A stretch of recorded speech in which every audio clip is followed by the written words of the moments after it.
Ələsgər müəllimə özümü tuturam. Azərbaycan kinosunda, məsələn, o filmdən sonra Bakıda bir slengə çevrildi də. Hazırlayırsan bir adıma bax. Sleng idi. Məsələn, Bakı dilində artıq Ələsgər betədir. Bu artıq bu günə qədər bütün Bakıda işlənilən şeydir. Hətta Ələsgər betədir bu gün Kanadada, Avropada mənim məsələn tutaq ki, qohumum, əqrəbəm, dostum, tanışım daha çox oralara köç eləyib və orada bu hələ yaşayır. Elə mənim adım Ələsgər, heç rolun adı yoxdur, öz adımı qoydular. O ad yayıldı. Sonra mənə fəxri ad verəndə Ərəfat müəllim dedi ki, "Ora sənin adın Ələsgər deyil, Əskərdir." O filmdən yayıldı. Sonra onun dalını gətirdi bəyin oğurlaması.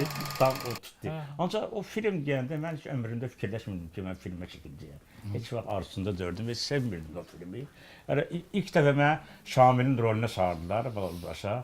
Prob elədilər, mən qoca çıxdım orada, yaşlı çıxdım. Və çıxdım, getdim, sonra gəlirdim, dublaja gedirdim. Birdən biri yapışdı qolumdan ki, cavan oğlan. Filmə çəkilmək istəyən, biri baxdım, digər bura.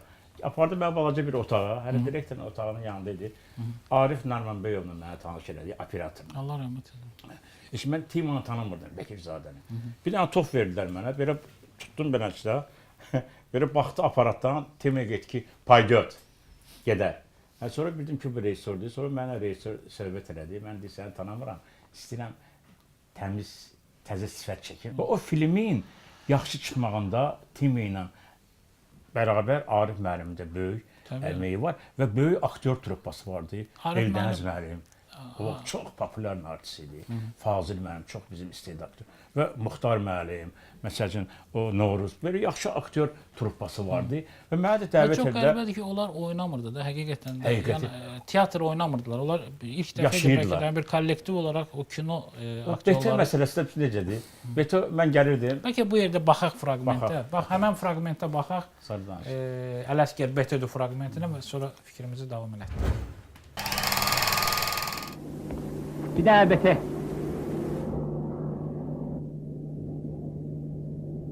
Buyur əzizim. Sağ ol.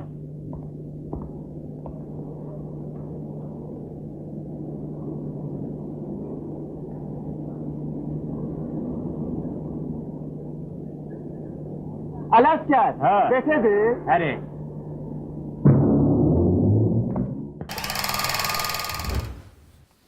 Bu yerə də tamaşaçılar da gördü və xatırladı. Mənə elə gəlir ki, kim bu filmi görməyibsə, onun üçün çox maraqlı filmdir və qaçırmasın bu filmi. Gəlib siqaret alırdım. Bir dənə siqaret. Eldəniz məki, hindi betə moddur.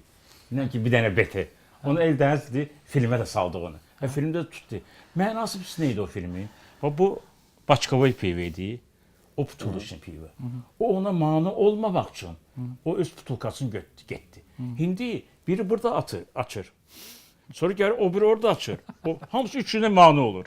Ancaq onun çox böyük mənası var ki, bir-birinə mane olmur da. O bazar iqtisadiyyatının əleyhinə olan, yəni ruh iqtisadiyyatına bağlı insanlar idi. Çox maraqlıdır. Bugün o pafoslu sözlər, o Biyabıdadı müəllim də işlətdi. Bugünkü gənclərin xüsusilə sevdiyi o postmodernizm, mən öz-özünə deyir, mən postmodernizm.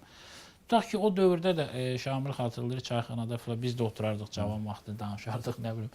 Onlar bilirdilərmi o, nə bilim, İtalyan neorealizmi, nə bilim, yeni fransız dalğası, Eluar falan, belə şeylər danışırdılar, yoxsa işlərin görürlər. Məsələn, mən əminəm ki, üzr istəyirəm, Fikrət Əliyev o Abşeron, tutaq ki, o Abşeron, belə, Fidos mənim demiş ki, o qumunun, mən o qumu, məsələn, mürəbbə kimi təsəvvür edirəm, o da şirin gəlir mənə. Mən o qumu görəndə, indi qalmayıb, qum bütün hasarı alıblar, məncə qumu görə bilmirəm. Amma tutaq ki, o Sovetskinin, o Kubinkanın, həqiqətən də o insanlar hamısı sağ idi də, var idi. Bugün də qalıb, amma artıq düşüblər.